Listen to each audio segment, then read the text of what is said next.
Hi again then guys, and welcome to another look back down memory lane to the earlier stages of the Forza franchise, to my personal entry point thereinto, Forza 2, Forza Motorsport 2 in particular. And this is another example of an aftermarket car in the game, a pre-tuned model. And this one's more of, you could say, a show car type custom rather than your typical Tommy Kyras or Mines models or the Sparko Evo or Spoon or Mugen. This isn't really that kind of tuner car. Even the vehicle in question that they tuned up is not an obvious choice. It's a Lexus IS430, and it is of course tuned by Foose Design. Now this is the only occasion that Foose Design would actually be featured in full car form in the Forza franchise, either in the Motorsport or Horizon games, but you can also of course get Foose wheels, but that's pretty much it. You can't get any of their cars, you can just use the rims in the later games. Now this, if I remember correctly, and of course it's been many years since I actually played through the career mode of Forza 2, but if I do recall correctly, I think you actually win this car very early on in the game. In fact, it might have been one of the earliest, if not the earliest, aftermarket car that you actually unlock. And I do recall, if it wasn't the first, that it is one that you do win. And that's pretty good, because 127 grand, yeah, it's got to be said that's quite a bit, given how good the car actually is. Now speaking of which, how good is it? Because for those who haven't played the second game, of course you wouldn't know how good it is because you've never driven the car. So what do you actually get? Because visually speaking, it's fairly understated. It's basically just a Lexus IS430 with a two-tone paint job. It's pretty subtle, surprisingly subtle in fact, apart from that. So you get 340 horsepower, which is decent, that's like sports sedan territory of the time, and 300 pound-feet of torque. Again, decent enough. Not going to melt your face off or anything like that, but it's pretty good, more than the standard Lexus of course. It weighs 1,520 kilos, which isn't quite as impressive. That's a little bit on the heavy side for a sedan of its size, but again, it's not awful. You can work with that at least. The horsepower per tonne is in hot hatch territory at 224, and even the category is reasonable. It's a B-class vehicle at 602 PI.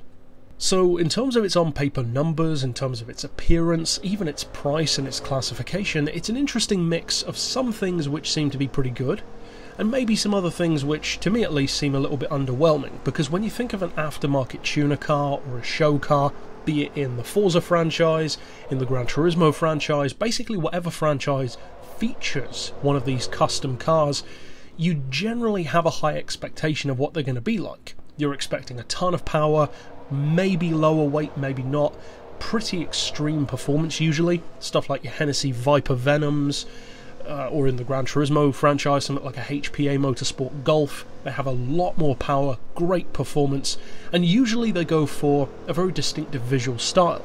Now, this certainly does have a distinctive style in the game, with the two-tone black and red, but beyond that, it's not difficult to see why you do win the car fairly easily. Because not to knock the vehicle, and not to knock Foose Design, it's not really a remarkable car. It's okay, but it's definitely one of the more underwhelming examples of an aftermarket tuner car in the game. It's a strange choice of vehicle to go with.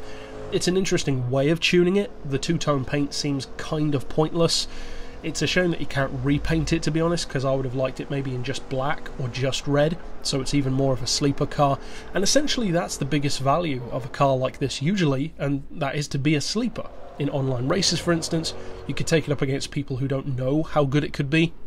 But of course, in the case of this car, that doesn't really work, because you can see immediately the bright red and black two-tone, which immediately tells everyone who's seen it before, oh, it's the Foose Design Lexus. Now in terms of actual performance, it's decent enough. I mean, 340 horsepower in a relatively compact Lexus is always going to give you good performance, especially in the earlier days where they didn't do so much in the way of hybrids and they were just straight up sports sedans for the most part, and also some sports wagons as well, like the Sport Cross. It's got decent performance, but I think that's pretty much my overall thoughts as far as everything goes with the Foose Lexus.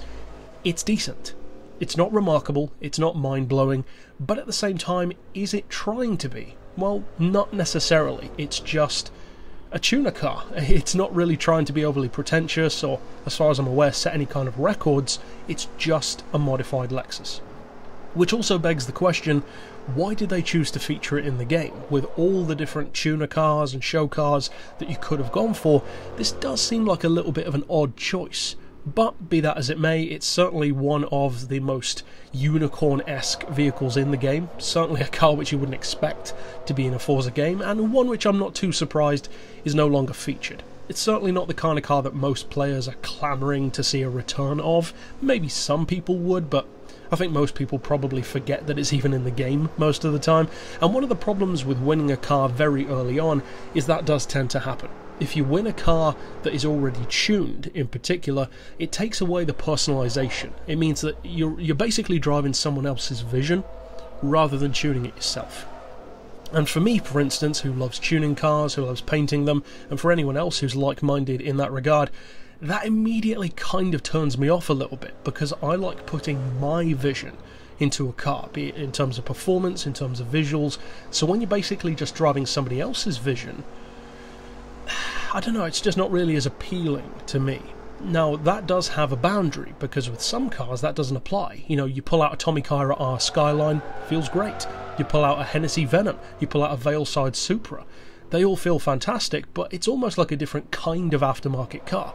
As I said earlier, this is more of a show car, and that's the problem with show cars. They are very personal to the person or to the creative team behind it. It has their particular flair to it.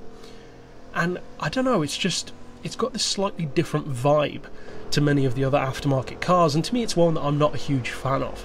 But if nothing else, it is a car that's very, very easy to attain in the game, so by all means, if you do get the chance to, say, pick up an Xbox, they're not too expensive these days, or if you've already got it and you, for whatever reason, never drove the car, sure, give it a try. It's got decent enough handling, it's a pretty good drifter, the acceleration and top end speed are pretty good for the category.